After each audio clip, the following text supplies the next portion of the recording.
Opening Statement of Ambassador William B. Taylor, October 22, 2019. Mr. Chairman, I appreciate the opportunity to appear today to provide my perspective on the events that are the subject of the committee's inquiry. My sole purpose is to provide the committees with my views about the strategic importance of Ukraine to the United States, as well as additional information about the incidents in question. I have dedicated my life to serving U.S. interests at home and abroad in both military and civilian roles. My background and experience are nonpartisan, and I have been honored to serve under every administration, Republican and Democratic, since 1985.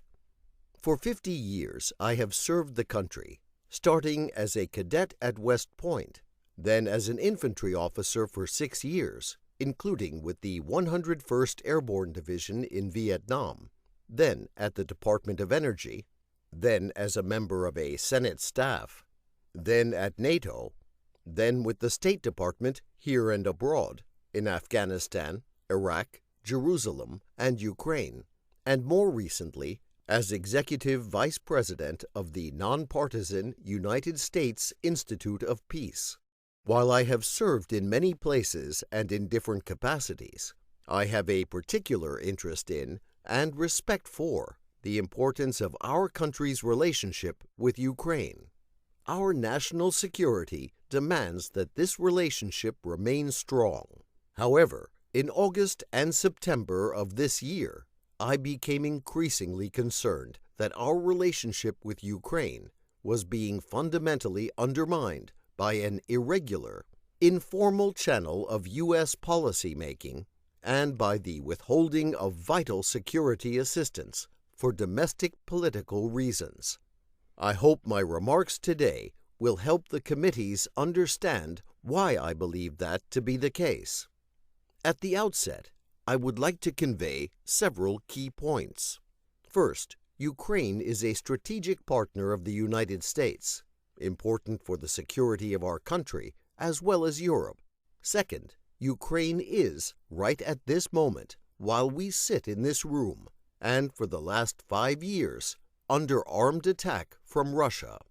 Third, the security assistance we provide is crucial to Ukraine's defense against Russian aggression and, more importantly, sends a signal to Ukrainians and Russians that we are Ukraine's reliable strategic partner.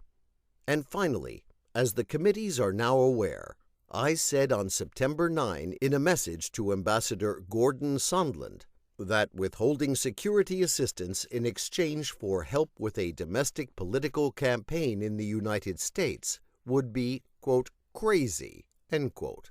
I believed that then, and I still believe that. Let me now provide the committees a chronology of the events that led to my concern. On May 28 of this year, I met with Secretary Mike Pompeo, who asked me to return to Kiev to lead our embassy in Ukraine. It was and is a critical time in U.S.-Ukraine relations. Volodymyr Zelensky had just been elected president, and Ukraine remained at war with Russia. As the summer approached, a new Ukrainian government would be seated.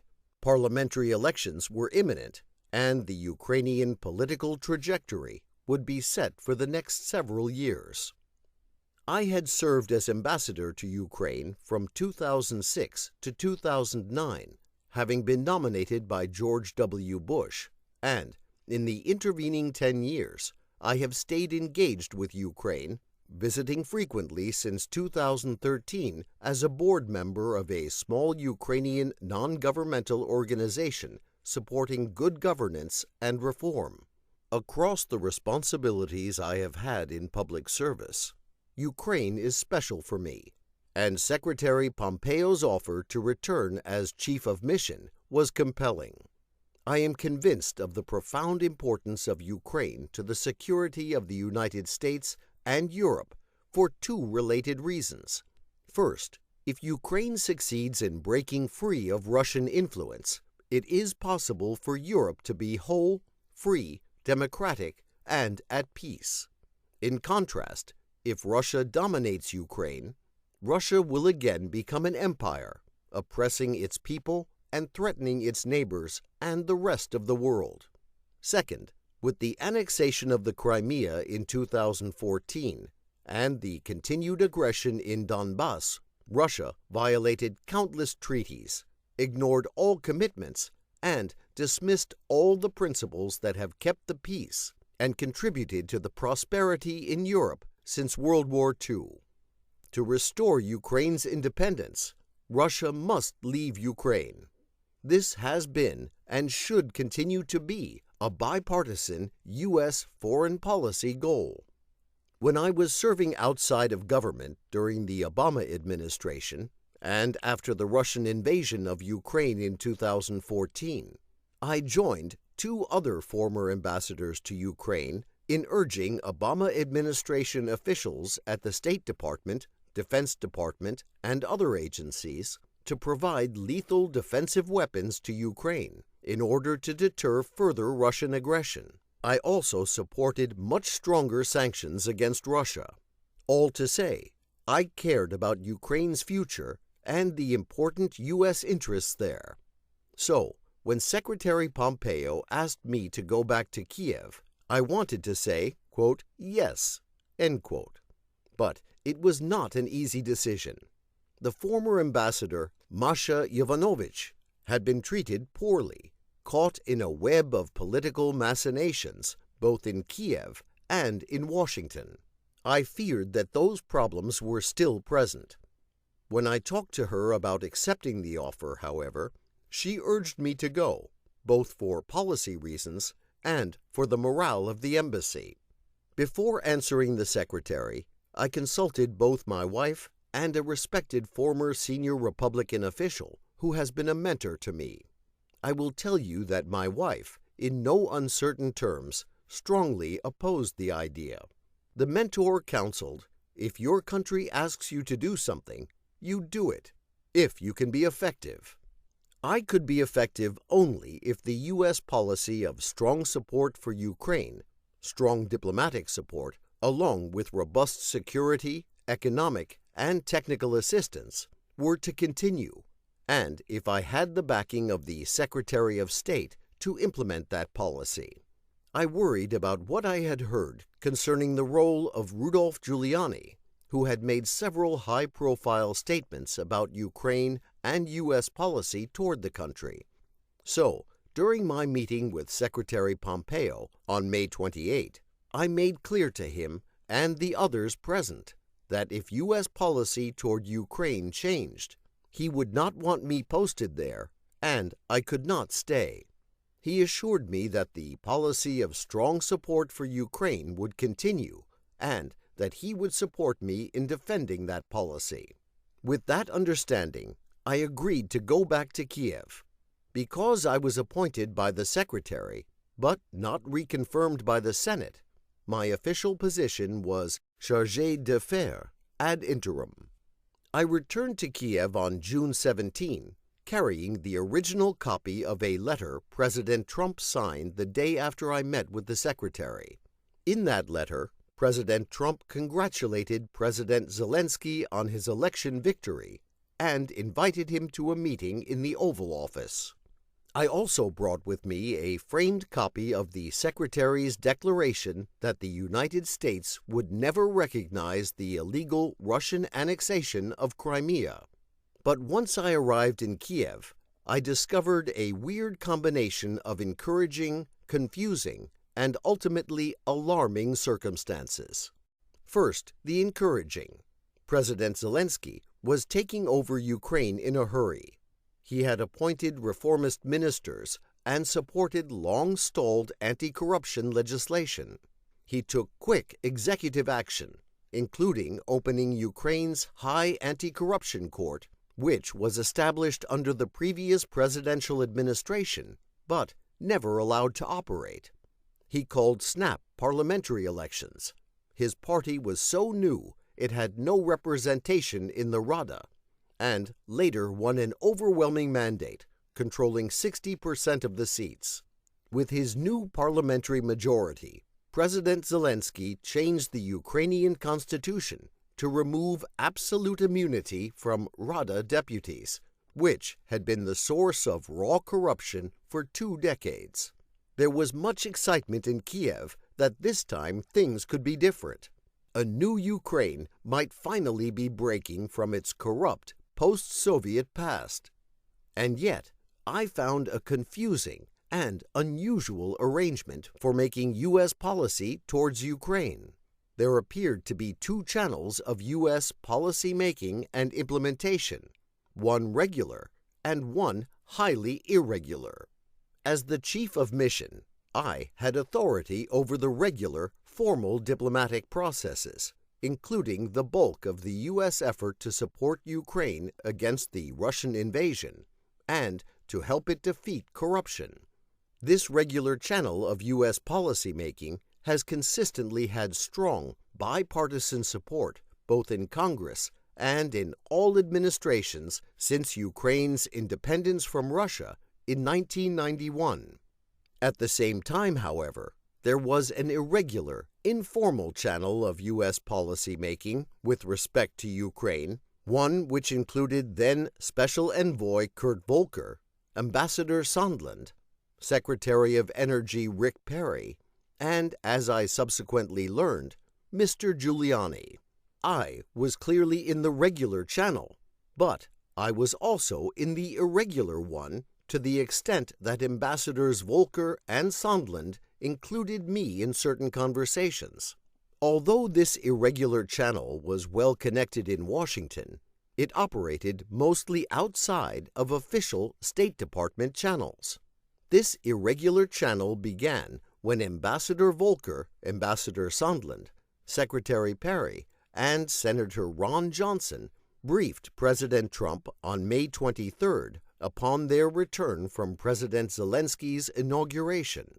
The delegation returned to Washington enthusiastic about the new Ukrainian president and urged President Trump to meet with him early on to cement the U.S.-Ukraine relationship. But from what I understood, President Trump did not share their enthusiasm for a meeting with Mr. Zelensky. When I first arrived in Kiev in June and July, the actions of both the regular and the irregular channels of foreign policy served the same goal, a strong U.S.-Ukraine partnership. But it became clear to me by August that the channels had diverged in their objectives. As this occurred, I became increasingly concerned. In late June, one of the goals of both channels was to facilitate a visit by President Zelensky to the White House for a meeting with President Trump, which President Trump had promised in his congratulatory letter of May 29. The Ukrainians were clearly eager for the meeting to happen.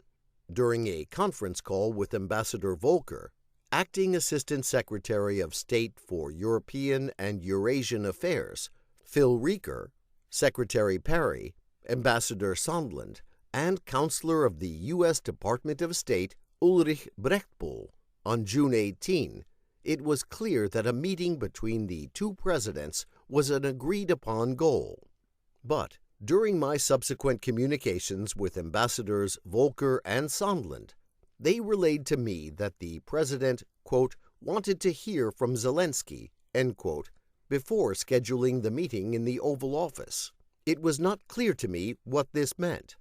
On June 27, Ambassador Sondland told me during a phone conversation that President Zelensky needed to make clear to President Trump that he, President Zelensky, was not standing in the way of, quote, investigations, end quote. I sensed something odd when Ambassador Sondland told me on June 28 that he did not wish to include most of the regular interagency participants in a call planned with President Zelensky later that day. Ambassador Sondland, Ambassador Volker, Secretary Perry, and I were on this call, dialing in from different locations. However, Ambassador Sondland said that he wanted to make sure no one was transcribing or monitoring as they added President Zelensky to the call. Also, Before President Zelensky joined the call, Ambassador Volker separately told the U.S. participants that he, Ambassador Volker, planned to be explicit with President Zelensky in a one-on-one meeting in Toronto on July 2 about what President Zelensky should do to get the White House meeting. Again, it was not clear to me on that call what this meant, but Ambassador Volker noted that he would relay that President Trump wanted to see rule of law, transparency, but also specifically cooperation on investigations to, quote, get to the bottom of things, end quote. Once President Zelensky joined the call, the conversation was focused on energy policy and the Stanitsia-Luhanska Bridge. President Zelensky also said he looked forward to the White House visit President Trump had offered in his May 29 letter. I reported on this call to Deputy Assistant Secretary of State George Kent, who had responsibility for Ukraine, and I wrote a memo for the record dated June 30 that summarized our conversation with President Zelensky. By mid-July, it was becoming clear to me that the meeting President Zelensky wanted was conditioned on the investigations of Burisma and alleged Ukrainian interference in the 2016 U.S. elections. It was also clear that this condition was driven by the irregular policy channel I had come to understand was guided by Mr. Giuliani. On July 10, Ukrainian officials Alexander Daniluk, the Ukrainian National Security Advisor, and Andrei Yermak, an assistant to President Zelensky, and Secretary Perry, then National Security Advisor John Bolton, Ambassador Volker, and Ambassador Sondland met at the White House. I did not participate in the meeting and did not receive a readout of it until speaking with the National Security Council's, or NSC's, then Senior Director for European and Russian Affairs, Fiona Hill, and the NSC's Director of European Affairs, Alex Vindman, on July 19. On July 10 in Kiev, I met with President Zelensky's Chief of Staff, Andrei Bodin, and then Foreign Policy Advisor to the President, and now Foreign Minister, Vadim Pristaiko, who told me that they had heard from Mr. Giuliani that the phone call between the two presidents was unlikely to happen, and that they were alarmed and disappointed. I relayed their concerns to Councillor Brechbuhl. In a regular NSC Secure video conference call on July 18, I heard a staff person from the Office of Management and Budget, or OMB, say that there was a hold on security assistance to Ukraine, but could not say why. Toward the end of an otherwise normal meeting, a voice on the call, the person was off-screen, said that she was from OMB and that her boss had instructed her not to approve any additional spending of security assistance for Ukraine until further notice. I and others sat in astonishment. The Ukrainians were fighting the Russians and counted on not only the training and weapons, but also the assurance of U.S. support. All that the OMB staff person said was that the directive had come from the President to the Chief of Staff to OMB.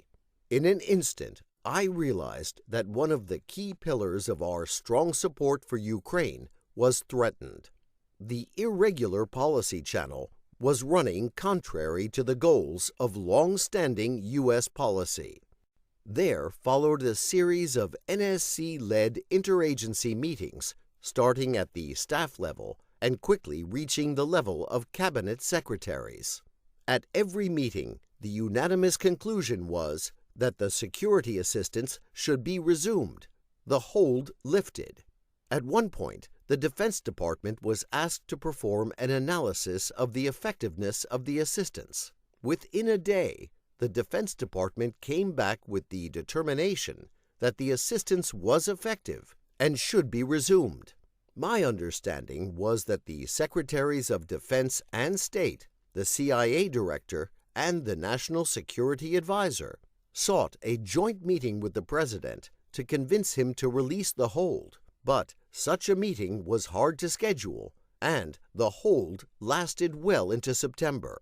The next day on the phone, Dr. Hill and Mr. Vindman tried to reassure me that they were not aware of any official change in U.S. policy toward Ukraine, OMB's announcement notwithstanding. They did confirm that the hold on security assistance for Ukraine came from Chief of Staff Mick Mulvaney, and that the Chief of Staff maintained a skeptical view of Ukraine. In the same July 19 phone call, they gave me an account of the July 10 meeting with the Ukrainian officials at the White House.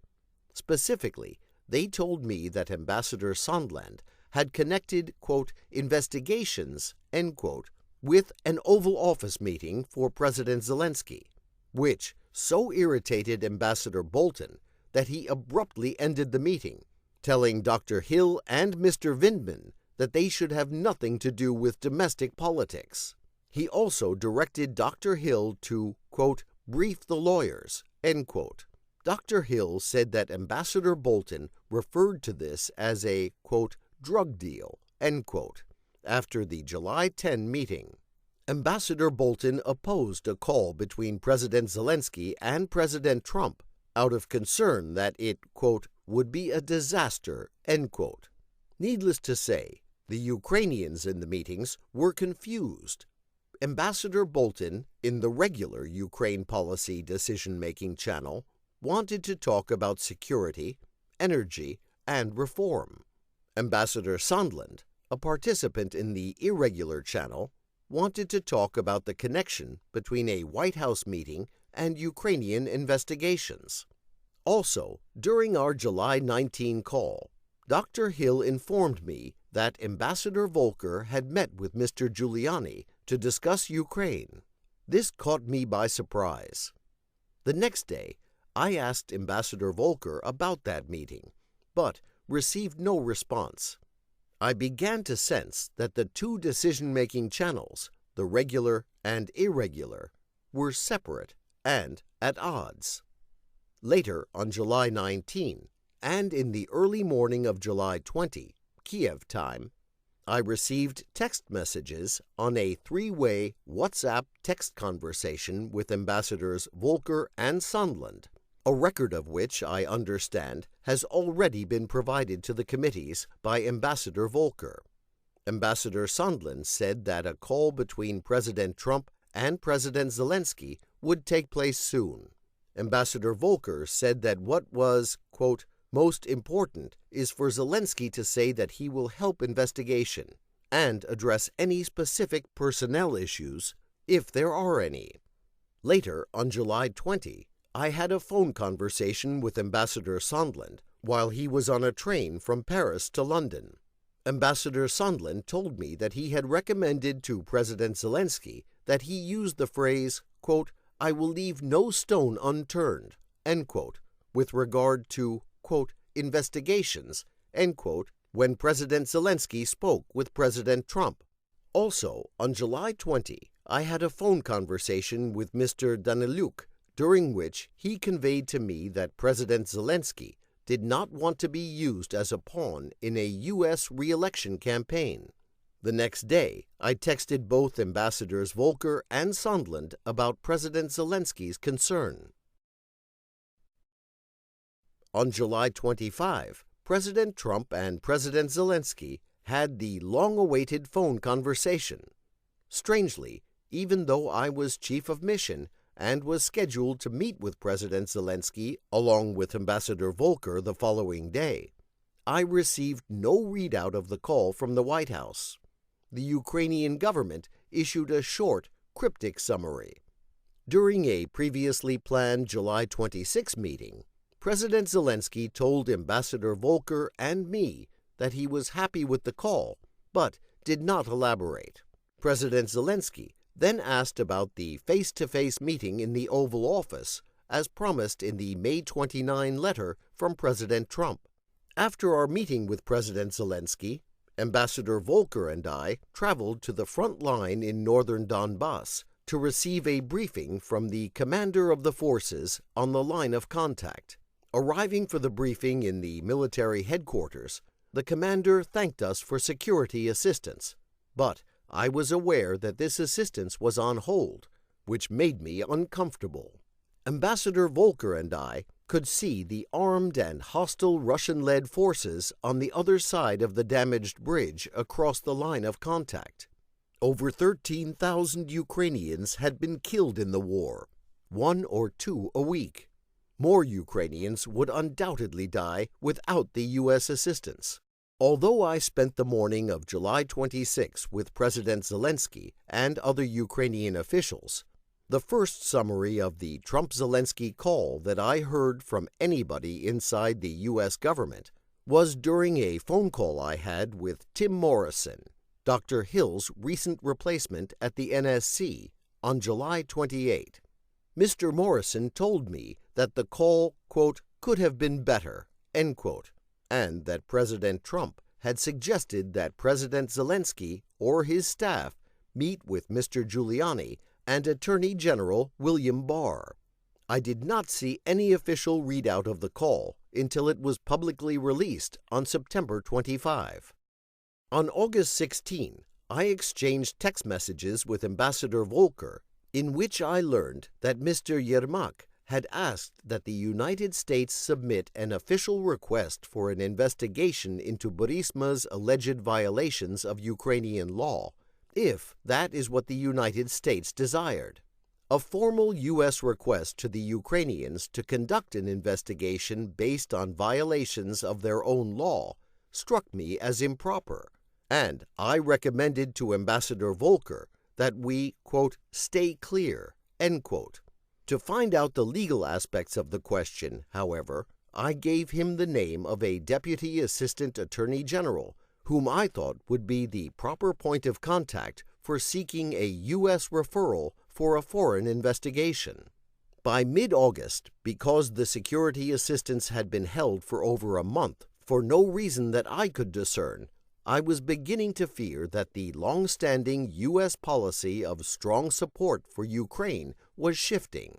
I called Counselor Brechtbull to discuss this on August 21. He said that he was not aware of a change of U.S. policy, but would check on the status of the security assistance. My concerns deepened the next day, on August 22, during a phone conversation with Mr. Morrison. I asked him if there had been a change in policy of strong support for Ukraine, to which he responded, quote, it remains to be seen, end quote. He also told me during this call that the, quote, president doesn't want to provide any assistance at all, end quote. That was extremely troubling to me. As I had told Secretary Pompeo in May, if the policy of strong support for Ukraine were to change, I would have to resign. Based on my call with Mr. Morrison, I was preparing to do so. Just days later, on August 27, Ambassador Bolton arrived in Kiev and met with President Zelensky. During their meeting, security assistance was not discussed. Amazingly, news of the hold did not leak out until August 29. I, on the other hand, was all too aware of and still troubled by the hold. Near the end of Ambassador Bolton's visit, I asked to meet him privately, during which I expressed to him my serious concern about the withholding of military assistance to Ukraine while the Ukrainians were defending their country from Russian aggression. Ambassador Bolton recommended that I send a first-person cable to Secretary Pompeo directly relaying my concerns. I wrote and transmitted such a cable on August 29, describing the, quote, folly, end quote, I saw in withholding military aid to Ukraine at a time when hostilities were still active in the East and when Russia was watching closely to gauge the level of American support for the Ukrainian government. I told the Secretary that I could not and would not defend such a policy. Although I received no specific response, I heard that soon thereafter the Secretary carried the cable with him to a meeting at the White House focused on security assistance for Ukraine. The same day that I sent my cable to the Secretary, August 29, Mr. Yermak contacted me and was very concerned, asking about the withheld security assistance. The hold that the White House had placed on the assistance had just been made public that day in a Politico story. At that point, I was embarrassed that I could give him no explanation for why it was withheld. It had still not occurred to me that the hold on security assistance could be related to the, quote, investigations, end quote. That, however, would soon change. On September 1, just 3 days after my cable to Secretary Pompeo, President Zelensky met Vice President Pence at a bilateral meeting in Warsaw. President Trump had planned to travel to Warsaw, but at the last minute had canceled because of Hurricane Dorian. Just hours before the Pence-Zelensky meeting, I contacted Mr. Daniluk to let him know that the delay of U.S. security assistance was an, quote, all-or-nothing, end quote, proposition, in the sense that if the White House did not lift the hold prior to the end of the fiscal year, September 30, the funds would expire and Ukraine would receive nothing. I was hopeful that at the bilateral meeting, or shortly thereafter, the White House would lift the hold, but this was not to be. Indeed, I received a readout of the Pence-Zelensky meeting over the phone from Mr. Morrison, during which he told me President Zelensky had opened the meeting by asking the Vice President about security cooperation. The Vice President did not respond substantively, but said that he would talk to President Trump that night. The Vice President did say that President Trump wanted the Europeans to do more to support Ukraine, and that he wanted the Ukrainians to do more to fight corruption. During this same phone call I had with Mr. Morrison, he went on to describe a conversation Ambassador Sondland had with Mr. Yermak at Warsaw. Ambassador Sondland told Mr. Yermak that the security assistance money would not come until President Zelensky committed to pursue the Burisma investigation. I was alarmed by what Mr. Morrison told me about the Sondland-Yermak conversation.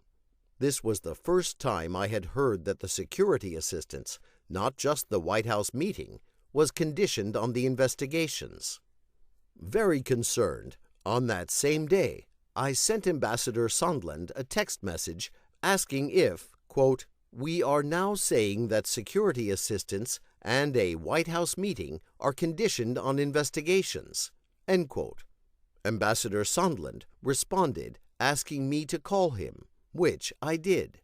During that phone call, Ambassador Sondland told me that President Trump had told him that he wants President Zelensky to state publicly that Ukraine will investigate Burisma and alleged Ukrainian interference in the 2016 U.S. election. Ambassador Sondland also told me that he now recognized that he had made a mistake by earlier telling the Ukrainian officials to whom he spoke that a White House meeting with President Zelensky was dependent on a public announcement of investigations. In fact, Ambassador Sondland said, quote, everything, end quote, was dependent on such an announcement, including security assistance. He said that President Trump wanted President Zelensky, quote, in a public box, end quote, by making a public statement about ordering such investigations. In the same September 1 call, I told Ambassador Sondland that President Trump should have more respect for another head of state, and that what he described was not in the interest of either President Trump or President Zelensky. At that point, I asked Ambassador Sondland to push back on President Trump's demand. Ambassador Sondland pledged to try. We also discussed the possibility that the Ukrainian Prosecutor General, rather than President Zelensky, would make a statement about investigations, potentially in coordination with Attorney General Barr's probe into the investigation of interference in the 2016 elections.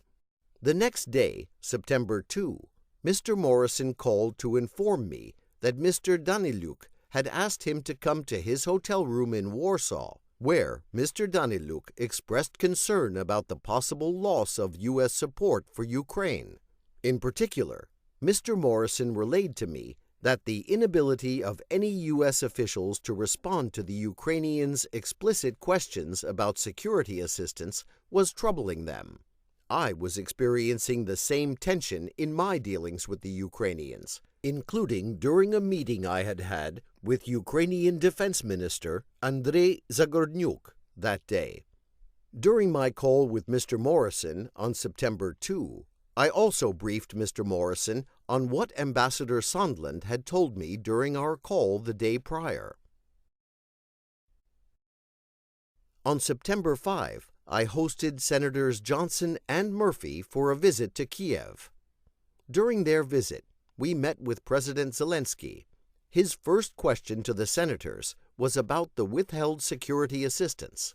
My recollection of the meeting is that both senators stressed that bipartisan support for Ukraine in Washington was Ukraine's most important strategic asset, and that President Zelensky should not jeopardize that bipartisan support by getting drawn into U.S. domestic politics. I had been making, and continue to make, this point to all of my Ukrainian official contacts. But the push to make President Zelensky publicly commit to investigations of Burisma and alleged interference in the 2016 election showed how the official foreign policy of the United States was undercut by the irregular efforts led by Mr. Giuliani. 2 days later, on September 7, I had a conversation with Mr. Morrison in which he described a phone conversation earlier that day between Ambassador Sondland and President Trump. Mr. Morrison said that he had a, quote, sinking feeling, end quote, after learning about this conversation from Ambassador Sondland. According to Mr. Morrison, President Trump told Ambassador Sondland that he was not asking for a, quote, quid pro quo, end quote. But President Trump did insist that President Zelensky go to a microphone and say he is opening investigations of Biden and 2016 election interference, and that President Zelensky should want to do this himself.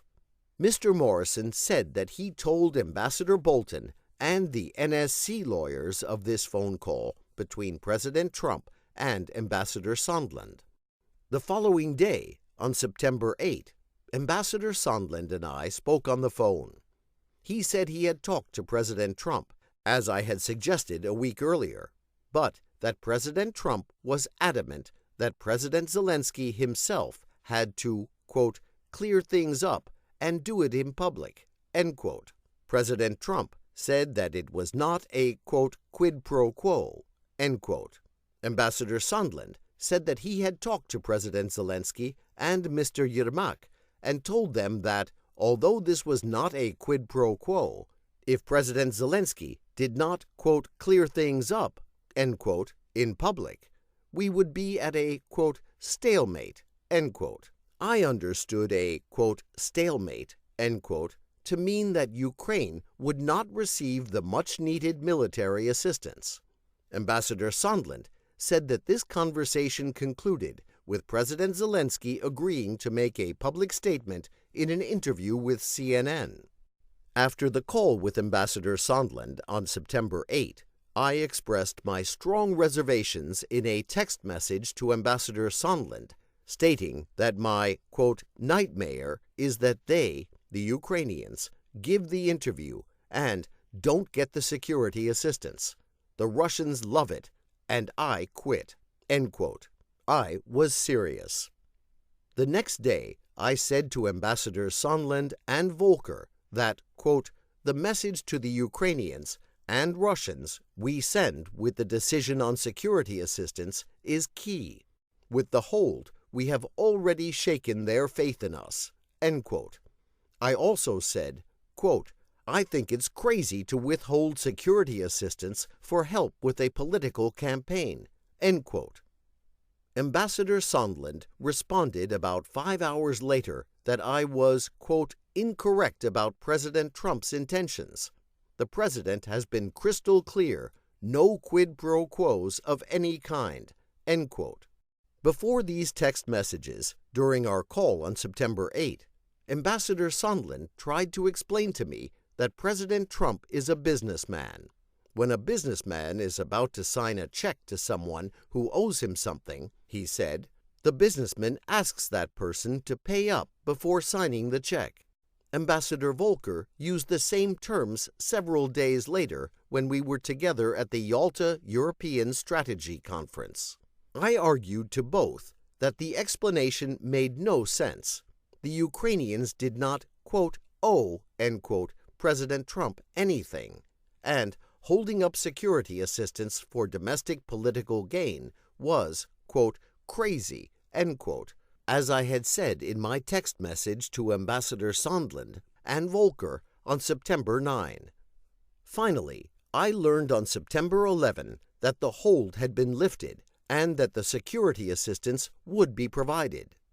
After I learned that the security assistance was released on September 11, I personally conveyed the news to President Zelensky and Foreign Minister Pristaiko. And again, I reminded Mr. Yermak of the high strategic value of bipartisan support for Ukraine and the importance of not getting involved in other countries' elections. My fear at the time was that since Ambassador Sondland had told me President Zelensky already agreed to do a CNN interview, President Zelensky would make a statement regarding, quote, investigations, end quote, that would have played into domestic U.S. politics. I sought to confirm through Mr. Daniluk that President Zelensky was not planning to give such an interview to the media. While Mr. Daniluk initially confirmed that on September 12, I noticed during a meeting on the morning of September 13 at President Zelensky's office that Mr. Yermak looked uncomfortable in response to the question. Again, I asked Mr. Daniluk to confirm that there would be no CNN interview, which he did. On September 25, at the UN General Assembly session in New York City, President Trump met President Zelensky face-to-face. He also released the transcript of the July 25 call. The United States gave the Ukrainians virtually no notice of the release, and they were livid. Although this was the first time I had seen the details of President Trump's July 25 call with President Zelensky, in which he mentioned Vice President Biden, I had come to understand well before then that, quote, investigations, end quote, was a term that Ambassadors Volker and Sondland used to mean matters related to the 2016 elections and to investigations of Burisma and the Bidens. I recognize that this is a rather lengthy recitation of the events of the past few months, told from my vantage point in Kiev. But I also recognize the importance of the matters your committees are investigating, and I hope that this chronology will provide some framework for your questions. I wish to conclude by returning to the points I made at the outset. Ukraine is important to the security of the United States. It has been attacked by Russia, which continues its aggression against Ukraine. If we believe in the principle of sovereignty of nations, on which our security and the security of our friends and allies depends, we must support Ukraine in its fight against its bullying neighbor. Russian aggression cannot stand. There are two Ukraine stories today. The first is the one we are discussing this morning and that you have been hearing for the past 2 weeks. It is a rancorous story about whistleblowers, Mr. Giuliani, side channels, quid pro quos, corruption, and interference in elections. In this story, Ukraine is an object. But there is another Ukraine story, a positive, bipartisan one. In this second story, Ukraine is the subject. This one is about young people in a young nation struggling to break free of its past, hopeful that their new government will finally usher in a new Ukraine, proud of its independence from Russia, eager to join Western institutions and enjoy a more secure and prosperous life. This story describes a nation developing an inclusive, democratic nationalism, not unlike what we in America, in our best moments, feel about our diverse country, less concerned about what language we speak, what religion, if any, we practice, where our parents and grandparents come from, more concerned about building a new country. Because of the strategic importance of Ukraine in our effort to create a whole, free Europe, we, through Republican and Democratic administrations over 3 decades, have supported Ukraine. Congress has been generous over the years with assistance funding, both civilian and military, and political support. With overwhelming bipartisan majorities, Congress has supported Ukraine with harsh sanctions on Russia for invading and occupying Ukraine. We can be proud of that support and that we have stood up to a dictator's aggression against a democratic neighbor.